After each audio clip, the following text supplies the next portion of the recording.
යුද්ධය ඇවිල්ලා තින්නේ අත් වශයෙන් මේ සාම කතා කිය සාමය හොය දඟලපු නිසා.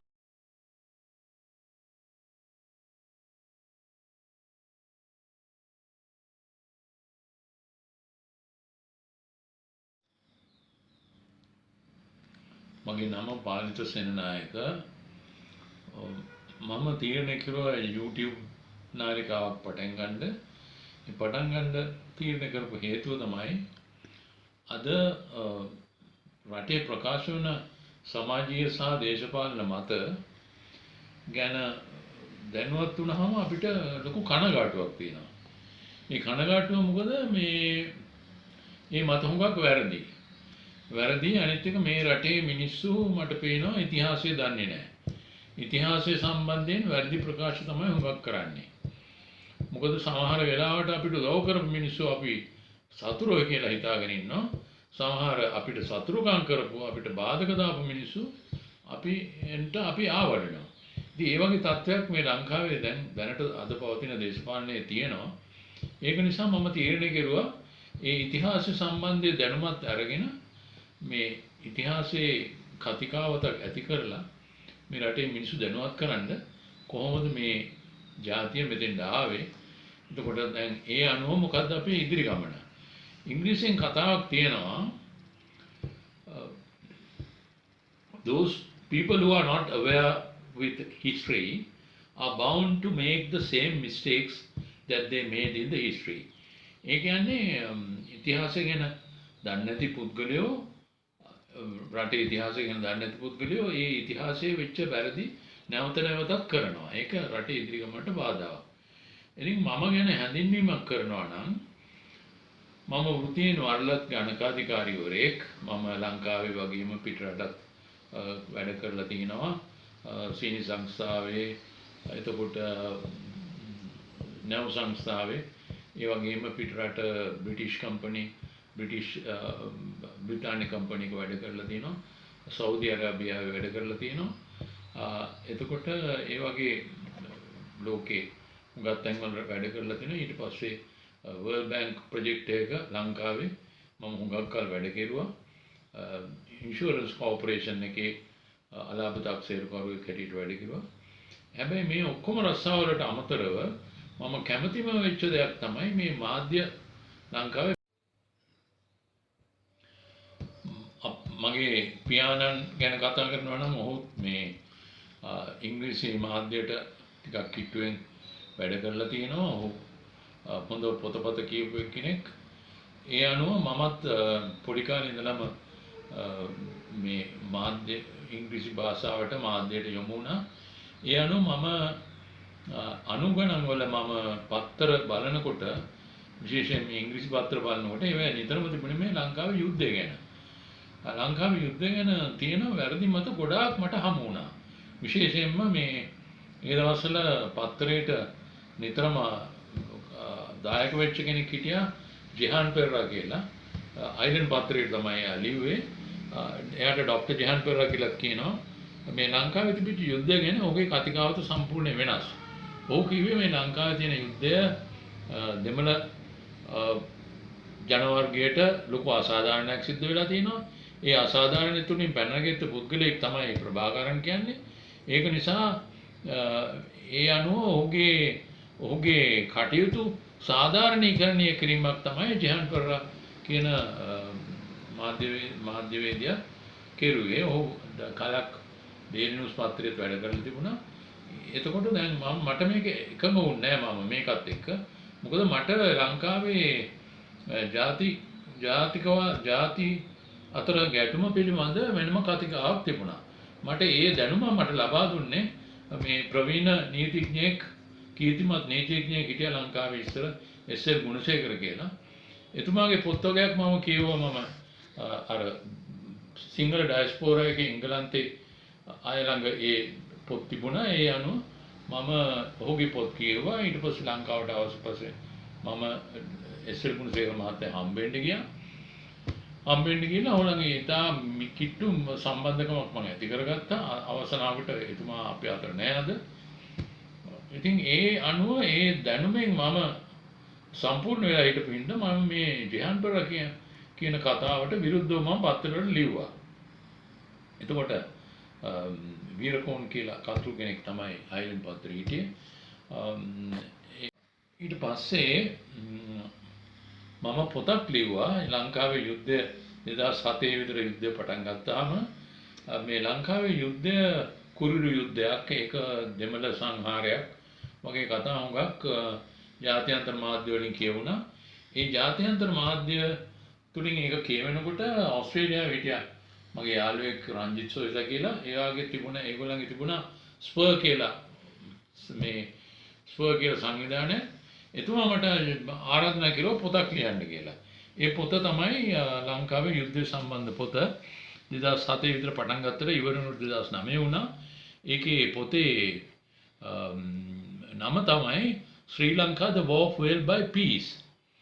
එම පොත මේ මම ලියන්න පටන් ගත්තා. බලගෙන අවුරුදු කොහොමත් ඔක්කොම කරුණු හොයලා ලියලා ඉවරනකොට අවුරුදු එකමාරක් විතර ගියා.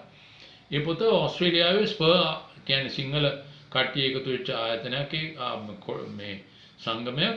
ඒ සංගමයෙන් තමයි ඒක පබ්ලිෂ් කරලා පොත කොපි 2000ක් අපි විකුණුණා ඒකේ. ඉතින් කැනඩාවටත් ඒ පොත අපි ඇරියා.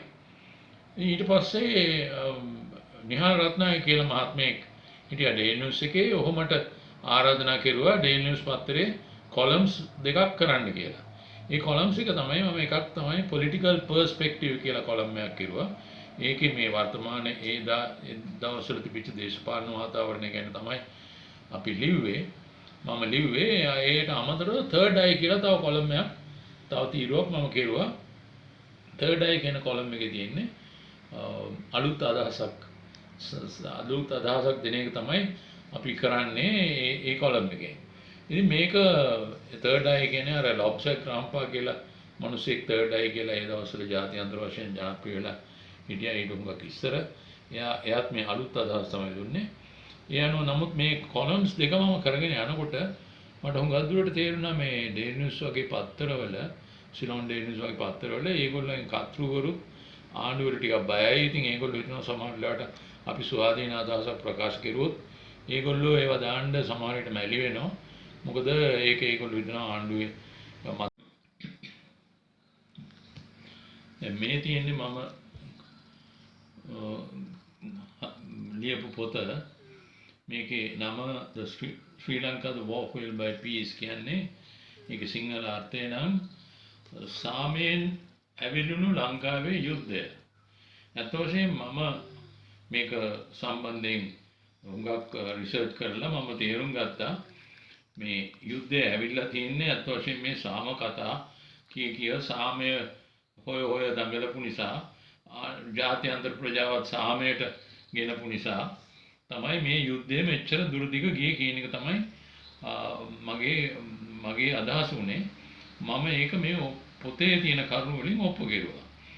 ඒකට ප්‍රධානම හේතුව තමයි ප්‍රභාකරන් කියන්නේ ජාතික නායකයෙක්වත් තමන්ගේ වර්ගයා ගැන තැකීමක් තියෙන කෙනෙක් නෙමෙයි. ඔහු අත් වශයෙන්ම ඔහු සටන්වාදී. ඕනේ අපරාධකාරී කුටිම කියනවා. ඉතින් අපරාධකාරයා තමයි මේ ජාතිකවාදී කරලා අපි උඩට ගත්තේ. මොකද මේ සාමය කියන එයා සාමය දන්නේවත් නැහැ. අත් වශයෙන් ප්‍රභාකරන් කියන පුද්ගලයා. එයාට සාමය නුහුරුයි. සාමය එයාට කරන්න පුළුවන් දෙයක් නැහැ. යුද්ධදී එයාට කරන්න පුළුවන්. එයා සටන්කාමියෙක්. ඉතින් ඕක තමයි තත්ත්වය. කොහොම හරි දැන් මේ පොතත් එක්ක මම තව පොතක් කරලා තියෙනවා. ඒ 1919 දී මම පටන් ගත්තා මේ ලංකාවේ රජයට හමුදාවට විරුද්ධව මේ ජාත්‍යන්තර චෝදනා තිබුණා. ලංකාවේ හමුදාව මානසික අයිතිවාසිකම් උල්ලංඝනය කරුවා කියලා. ඒක එතකොට ගෝඨාභය රාජපක්ෂටත් ලොකුවට ජාත්‍යන්තරයෙන් චෝදනා කෙරුවා. ඔහුත් ඔය මේ යුද්ධයට සම්බන්ධ වෙච්ච නිසා ඔහු ජනාධිපති වුණාට ඔහු මානසික අයිතිකම් උල්ලංඝනය කරපු කෙනෙක් කියලා. ඒ අනුව මම දාරුස්මාන් රිපෝට් කියලා එකක් UN එකෙන් නිෂ්පාදනය කෙරුවා. ඒ දාරුස්මාන් රිපෝට් කියන එක අලවලා මම පොතක් ගැව්වා මේ අත් වශයෙන් ලංකාවේ ලංකාවේ ඇතිවෙච්ච සමීක්ෂණවලටත් අනුව ලංකාවේ මියගිය දෙවනි පොත ගැන මම කතා කරුවේ. ඒ පොත අපි ඒ පොතේ නම වුණේ weaponizing ශ්‍රී ලංකා weaponizing human rights කියලා. ඒ කියන්නේ ශ්‍රී ලංකාවට විරුද්ධව ජාත්‍යන්තර ප්‍රජාව මානසික අයිතිවාසිකම් ආයුධයක්සේ පාවිච්චි කරුවා. ඒක තමයි මට කියන්න ඕනුනේ. ඒ පොතට අපි හුඟක් මේ යුද්ධයට පසුබිම වෙච්ච කරුණු වලට අමතරව යුද්ධයෙන් පස්සේ ලංකාවේ සමීක්ෂණයක් ඇති කෙරුවා. 2010 missing persons report කියලා එකක් ජනහා සංඛ්‍යා ලේඛන දෙපාර්තමේන්තුවෙන් ඒ සමීක්ෂණය කෙරුවා 2010 දී. ඒ සමීක්ෂණ වාර්තාව ඉංග්‍රීසි පිටපත කෙරුවේ මම තව කියන්න ඕනේ මම මේ ඔක්කොටම අමතරව මම ජනහා සංඛ්‍යා ලේඛන දෙපාර්තමේන්තුවේ ඉංග්‍රීසි කතරු හැටියට මම වැඩ කෙරුවා. ඒ කියන්නේ 2010 ඉඳලා 2015 විතර නිකන් මම වැඩ කෙරුවා. තවත් මේ අත් වශයෙන් අවශ්‍යතාවයක් තියෙනවා නම් මම ඒකට සම්බන්ධ වෙනවා. ඉතින් ඒ අනුව මම 2010 මේ report එක ඉංග්‍රීසි මාධ්‍යයට මම කෙරුවා. ඒ අනුව ලංකාවේ උතුරු නැගෙනහිර පළාත්වල ඒක කෙරුවේ ඒ පළාත්වල ග්‍රාම සේවක ළමයි. ඒ කියන්නේ දෙමළ මුස්ලිම් ග්‍රාම සේවක ළමයි ඒවා කෙරුවේ. ඒ කියන්නේ හිටපු මිනිස්සු නැති මිනිස්සු ඔක්කොම සංගණනය සම්පූර්ණ සමීක්ෂණ වාර්තාවක් කෙරුවා. ඒ අනුව මැරිලා නැති වෙලා තිබුණේ අතුරුදහන් වෙලා සහ මැරිලා තිබුණේ 9000 ගාණක්. ඒ 9000 ගාණ මැරිච්ච එකට තමයි මේ දාරුස්මාන් රිපෝට් කියන එකේ 300,000ක් මරුණා කියලා බොහොම වංචනික විදිහට ප්‍රකාශ කරලා තිබුණා. ඉතින් ඒක අනුව ඒවා මම ඔක්කොම ඒ පොතේ දාලා අපි ඒ පොත නිකුත් කරන්න යනකොට මේ රට වහන තත්ත්වයක් ආව. කොවිඩ් එක ඇවිල්ලා 2019 වගේ තමයි පොත පටන් ගත්තේ. කොවිඩ් එක ඇවිල්ලා ඊට පස්සේ අවුරුදු ගාණක් වහලා තිබුණා. ඊට පස්සේ අරගලය ඇති වුණා. ඊට පස්සේ ගෝඨාභයට යන්න ඕනේ. ඒක එතකොට ඊට පස්සේ ගණන වැඩි වුණා. අපි ලක්ෂ 1.5ට print කරන්න කියපු පොත ලක්ෂ 4ක් කිල්ලුවා පස්සේ. එතකොට ඒ හතරටත් එතකොට මේ පබ්ලිකේෂන් එකක් හැටියට කෙරුවේ නෑ. නමුත් ඉන්ටර්නෙට් එකට දැම්මා, Amazon එකට දැම්මා. එතකොට මගේ හොඳ යාළුවෙක් ඉන්නවා කීර්ති ජයසූරිය කියලා. ජාතික චින්තනය සම්බන්ධයෙන් ලොකු ලයිබ්‍රරි එකක් එයාගේ තියෙනවා. මේ බම්බලපිටියේ එයාගේ ව්‍යාපාර ස්ථානයක් තියෙනවා. එතන ඉන්නේ. ඒ ලයිබ්‍රරියෙත් අපි මේ පොත ශ්‍රී ලංකා weaponizing human rights කියන පොත අපි ඒත් දාලා තියෙනවා. එතකොට ඒ කරුණු එකතු කරගත් කරුණු අනුව තමයි මම මේ කතා කරන්න යන්නේ. දැන් අපි විෂයට බහිමු. දැන් ලංකාවේ තියෙන මතයක් තමයි සිංහල මිනිස්සු අතරක් තියෙන මේ සිංහල මිනිස්සු ජාතිවාදී. එතකොට මේ බණ්ඩාරනායක මහත්මයා 1956 සිංහල භාෂාව රාජ්‍ය භාෂාව කියලා කරලා තමයි මේ ප්‍රශ්න ඇති කරේ. ඔය වගේ මත තියෙනවා. ඉතින් මේ මත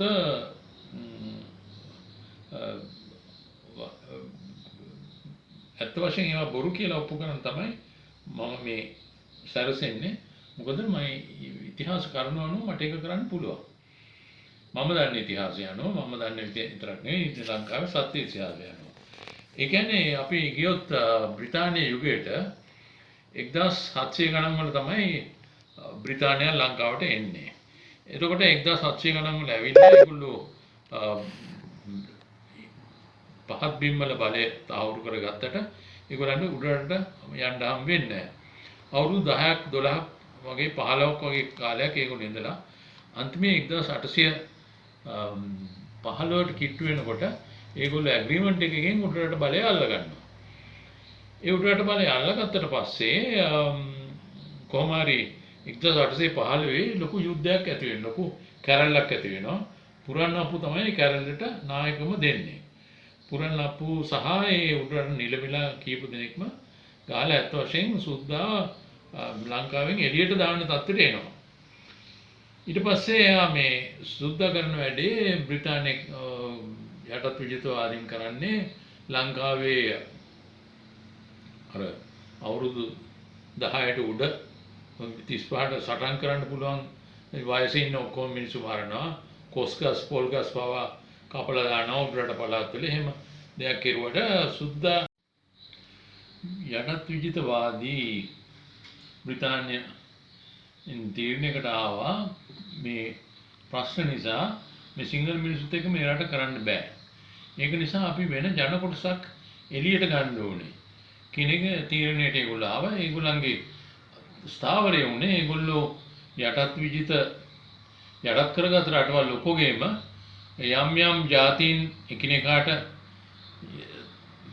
කොටවල තමයි ඒගොල්ලෝ පාලනය කරුවේ. මේකට ඉංග්‍රීසියෙන් කියනවා divide and rule කියලා.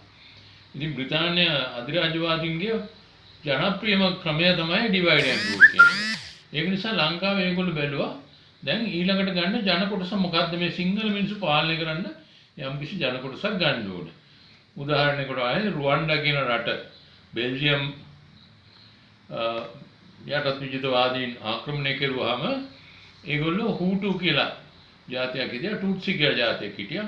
හූටු මහජාතිය, ටුට්සි සුළු ජාතියෙන් තමයි ඒගොල්ලෝ රට පාලනය කෙරුවේ. ඉතින් මේ වගේ දැන් ලංකාවේ සමීක්ෂණයක් කරුවා මේගොල්ලෝ ඉන්න ජන කොටස් මොනවද කියලා හොයාගෙන යනකොට ඒගොල්ලන්ට මුස්ලිම් ටිකක් හම්බුණා. එතකොට තව ජන කොටස් හම්බුණා. දෙමළ ජන කොටස හම්බුණා. සංකිලි කියලා මිනිස්සෙක් හිටියා. පෘතුගීසීන් විසින් ටිකක් හුවා දක්වපු චරිතයක් තමයි සංකිලි කියන්නේ. එයා හිටියා යාපනයේ. ඉතින් යාපනයේ හිටියා සාමාන්‍ය ජන කොටසක්. නමුත් යාපනයේ ප්‍රධාන ප්‍රදේශය අත් වශයෙන් ඒගොල්ලෝ දැක්කේ මයිග්‍රේටරි ෆිෂිං විලේජ් කියන ඒ කියන්නේ මිනිස්සු එහා මෙහා යන මාළු අල්ලන කට්ටිය යන ගමක් කියන එක තමයි ඒගොල්ලෝ තීරණය කරුවේ. මේ අනුව මම සූරිය ගුණසේකර කියලා අපේ ජාතිකවාදී චින්තනයේ මහත්මයෙක් හිටියා. ඒ මහත්මයා තමයි කිව්වේ මේක තියෙනවා මේ ලංකාවේ කෞතුකාගාරයේ ඒ සමීක්ෂණයේ වාර්තාව නැහැ. නමුත් බ්‍රිතාන්‍ය කෞතුකාගාරයේ මේ වාර්තාව තියෙනවා කියලා. ඉතින් ඒ අනුව දැන් යාපනයේ එතකොට දැන් මේගොල්ලන්ට තව ලොකු බෝනස් එකක් ආවා යාපනය ගැන හිතනකොට. මොකද යාපනය ඒගොල්ලෝ වෙනවා ඉන්දියාවත් ඒගොල්ලන්ගේ යටත් විජිතයක්. ඒ වගේම එහා පැත්තේ ඉන්නවා මැලේසියාව. මැලේසියාවත් යටත් විජිතයක්. ඒක නිසා ඒගොල්ලෝ හිතුවා යාපනයේ යම්කිසි ව්‍යාපෘතියක් පටන් ගත්තොත් ඒගොල්ලන්ට දකුණු ඉන්දියාවෙන් කට්ටිය ගෙන්න ගන්න පුළුවන්, මැලේසියාවෙන් කට්ටිය ගෙන්න ගන්න පුළුවන්. ඒක නිසා ඒගොල්ලෝ පටන් ගත්තා මේ යාපනයේ අධ්‍යාපනික කේන්ද්‍රස්ථානයක් කරන්න. ඒ අධ්‍යාපනයේ කේන්ද්‍රස්ථානයක් කරන්න කල්පනා කරලා ඒගොල්ලෝ කිව්වා මේ ඉන්දියාවේ කට්ටියටත් කිව්වා මේ මෙහෙම අධ්‍යාපන ආයතනයක් ඇති කරනවා අපි. ඒක නිසා ඉන්දියාවෙන් කට්ටියටත් ඇවිල්ලා ඉගෙන ගන්න පුළුවන් කියලා. ඒ අනුව 1816 ඒගොල්ලෝ බ්‍රිතාන්‍යයට කිව්වා පල්ලියත් එක්කනේ ඉස්කෝලේ බැඳලා තිබුණේ දවසල බ්‍රිතාන්‍ය චර්ච් ඔෆ් ඉංග්ලන්ඩ් කියන එකට කිව්වා අපිට එවන්න පාද්‍රීවරු මේ ඉංග්‍රීසි උගන්වන්න ලංකාවේ මිනිස්සුන්ට කියලා. එතකොට ඒගොල්ලෝ එහෙම ඇරියට බ්‍රිතාන්‍යයේ තිබුණේ නැහැ.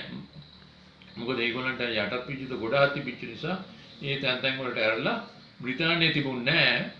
ඇති වෙනකන් කට්ටිය මේ උගන්වන කට්ටිය. ඒක නිසා ඒගොල්ලෝ ඇමරිකාවේ තිබුණා චර්ච් ඔෆ් ඉංග්ලන්ඩ් කියන එක. ඇමරිකාවේ චර්ච් ඔෆ් ඉංග්ලන්ඩ් එකටත් ඒ ඉල්ලීම කෙරුවා. එතකොට ඇමරිකාවේ චර්ච් ඔෆ් ඉංග්ලන්ඩ් එකෙන් තමයි ලංකාවට ඉස්සරෝම පාදිලිවරුන් සහ ඉංග්‍රීසි ගුරුවරු එව්වේ. ඒතකොට ඒ ගුරුවරු පටන් ගත්තා යාපනයේ ඉස්කෝලයක් යුනියන් කොලෙජ් කියලා. ඒ යුනියන් කොලෙජ් එක 1816 පටන් ගත්ත එක අද වුණත් තියෙනවා. අද ඒක යාපනයේ සෙන්ට්‍රල් එක ජෆ්නා සෙන්ට්‍රල් කියලා තියෙන්නේ අන්න ඒ ඉස්කෝලේ තමයි. ඒතකොට ඒ යුනියන් කොලෙජ් එක පටන් අරගෙන ඒගොල්ලෝ ගෙන්නවා මැලේසියාවෙන් ගෙන්නවා කට්ටිය, ඉන්දියාවෙන් කට්ටිය ගෙන්නවා ඒක ඉගෙන ගන්න. මොකද ඒගොල්ලන්ට ඕන වුණා ලංකාවේ සිංහල මිනිස්සු පාලනය කරන්න ඒ ළඟ ඉන්න ජන කොටස් ගෙනල්ලා කොටසක් හදාගන්න. ඒ අනුව ඒගොල්ලෝ ඒක කරගෙන ගියා. උදාහරණයක් හැටියට ගත්තොත් එස්.ජේ. විචෙල්ලනාගම් කියන චරිතය ඔයගොල්ලෝ අහලා 1951 සෙන්ට් තෝමස් කොලෙජ් එක දෙහිවල ගල්කිස්ස පටන් ගත්තට පස්සේ නොයෙක් තැන්වල ඒගොල්ලෝ ඒ ආගමික ඉස්කෝලේම පටන් ගන්නවා. මහරුවල් ත්‍රිත්ව විද්‍යාලය වගේ ඉස්කෝල පටන් ගන්නවා. නමුත් බෞද්ධයන්ට කියලා තැනක් ඇත්ත වශයෙන් පාසලක් ඇති කරන්නෙම නැහැ. ඒක ඇති කරන්නේ ඕල්කොට්තුමා තමයි 1887 ආනන්ද විද්‍යාලය. මේ මමත් ඉගෙන ගත්ත ඉස්කෝලේක ඒක ඇති කරන්නේ ඕල්කොට්තුමා ලංකාවට ඇවිල්ලා තමයි බ්ලැවස්කි මෙතනියත් එක. එතකොට දැන් මෙතන තියෙන තත්ත්වය මේකයි. දැන් මේ අනුව බලනකොට දැන් 1948 ලංකාවට නිදහස ලබනකොට ලංකාවේ රාජ්‍ය සේවයේ 68%ක් ඉන්නේ දෙමළ ඉංග්‍රීසි උගත් පුද්ගලයෝ. 12%ක් ඉන්නේ යුරේෂියන්ස්ලා. ඒ අනුව 80%ක් ලංකාව පාලනය වෙන්නේ සිංහල නොවන පුද්ගලයන්ගෙන්. විශේෂයෙන්ම 68%ක් දෙමළ ජාතිකයන්. එතකොට ඇත්ත වශයෙන් මේ තත්ත්වය අනුව ලංකාවේ ආරක්ෂක ලේකම්ුයි ලංකාවේ හමුදාපතිය දෙන්නම දෙමළ. එතකොට ඒ අනුව තමයි චෙන්නුනායකම 1948 කියන්නේ අපේ ආරක්ෂක ඇමතිත් අපේ, එතකොට හමුදාපතිත් අපේ. ඒක නිසා අපිට පුළුවන් මේ රට අල්ලගන්න 5000ක හමුදාවක් හිටියොත් කියලා චෙන්නුනායකම වහසිබස් දොඩවනවා. ඒ අනුව තව වනියසිංහම් කියලා දෙමළ ජාතිකයෙක් හිටියා පාර්ලිමේන්තුවේ ටැමිල් කොංග්‍රස් නියෝජනය කරමින්. ඔහු කිව්වා මේ ලංකාව අයිති අපිට, මේකද මේ සම්පූර්ණයෙන් මේ ආරක්ෂාව අපි දීලා තියෙන්නේ කියලා. ඒගොල්ලෝ නැව් සමාගමකුත් දාන්න තීරණය කෙරුවා ලංකාවට ආයුධ ගෙනල්ලා මේ රට අල්ලගන්න. ඉතින් ඔන්න ඔය වගේ තත්ත්වයක් තමයි 48 වෙනකොට තිබුණේ. ඉතින් ඒකයි අපිට කියන්න ඕනේ මේ ලංකාවේ මේ සිංහල මිනිසුන්ට ඒ දවස්වල කිසිම සාමාන්‍ය ව්‍යාපාරිකයෝ බොහොම අතලොස්සක් හිටියට මේ සිංහල වෙද මහත්තුරු හිටියා. ජොබ් එකක් ගන්න අමාරුයි. මොකද ඒගොල්ලන්ට අධ්‍යාපනයක් නැහැ. ඔය සාමාන්‍යයෙන් ඔය මේ පෙරක දෝරුකම්, දොස්තරකම්, එතකොට තව පොලි. එතකොට තව කොටසක් සිංහල අයගෙනුත් ඇති වුණා. බ්‍රිතාන්‍ය පැත්තට ඒගොල්ලන්ගේ වැඩවලට සහයෝගය දෙන, ඒගොල්ලන්ගේ කොන්ත්‍රාත්ම ගත්ත, මුහන්දිරම් පට්ටම් ගත්ත, ඉංග්‍රීසි හුඟක් ආගම මේ ක්‍රිස්තියානි ආගම වැළඳගත්ත. අර පෘතුගීසීන් කාලේ පෘතුගීසීන්ට ඒගොල්ලන්ගේ වැඩ කරපු, එතකොට බ්‍රිතාන්‍යයන් ආපහු බ්‍රිතාන්‍යයට වැඩ කරපු මුහන්දිරම්ලා කට්ටියක් ඇති වුණා සිංහල අයත් අතරේ. මේ අය තමයි 20%ක් විතර රට පාලනයට නතු වුණේ. නමුත් 68%ක්ම හිටියේ දෙමළ ප්‍රජාව තමයි රට පාලනය කෙරුවේ. ඉතින් ඒ 20%ක් විතර ඉන්න සිංහල ජනතාව, සිංහල කට්ටියත් මේ රටේ දායකත්වයට දායක වුණා. නමුත් ඇත්ත වශයෙන් ඒගොල්ලොත් මේ අර එකම යම්කිසි මානසිකත්වයක හිටියේ. මොකද ඒගොල්ලන්ගේ දැන නැති වෙනකොට ඒගොල්ලන්ට කැමති නැහැ. ඒක නිසා සාමාන්‍ය සිංහලෙක්වත් මිනිහෙකුට නොතාරිස්කමක්වත් කරගන්න බැරි තත්ත්වයක් තමයි ඒ දවස්වල තිබුණේ. ඉතින් ඕක තමයි නිදහස් ලබනකොට තත්ත්වය. ඉතින් ඔයගොල්ලන්ට දැන් පේනවා මේ බණ්ඩාරනායක මහත්තයාට බයිනවා සිංහල භාෂාව ගෙනල්ලා රටේ මේ රට දෙකට කෙරුවා ආරෙමයි කියලා. නමුත් ඇත්ත වශයෙන් කියනවා නම් 1948 වෙනකොට මේ රටේ ඉංග්‍රීසි දන්න ජනතාව හිටියේ 6%යි. හිතන්න අවුරුදු 150ක් බ්‍රිතාන්‍ය රාජ්‍ය භාෂාව ඉංග්‍රීසි වෙලා තිබිලා 6% ඉංග්‍රීසි දන්නේ 1948 වෙනකොට. ඔය ස්ටැටිස්ටික්ස් කියන්නේ ජනහා සංඛ්‍යා ලේඛන දෙපාර්තමේන්තුවේ ඒ හොයලා බලන්න ඔයගොල්ලන්ට පුළුවන් ඉන්ටර්නෙට් එකට ගිහලා 6% ඉංග්‍රීසි දන්නේ. ලංකාවේ අධ්‍යාපන සාක්ෂරතාවය 6%යි. මොකද ඉංග්‍රීසි දන්නේ 6%යි. ඔන්න ඔය වගේ තත්ත්වයක් තමයි ලංකාවේ තිබුණේ. ඒ තත්ත්වය අනුව තමයි මේ ලංකාව තනිකර ප්‍රධාන ජන කොටස පාගාගෙන සුළු ජන කොටස උලුස්සගෙන ඒගොල්ලෝ අතින් පාලනය වෙන්නේ රාජ්‍යයක් තමයි තිබුණේ.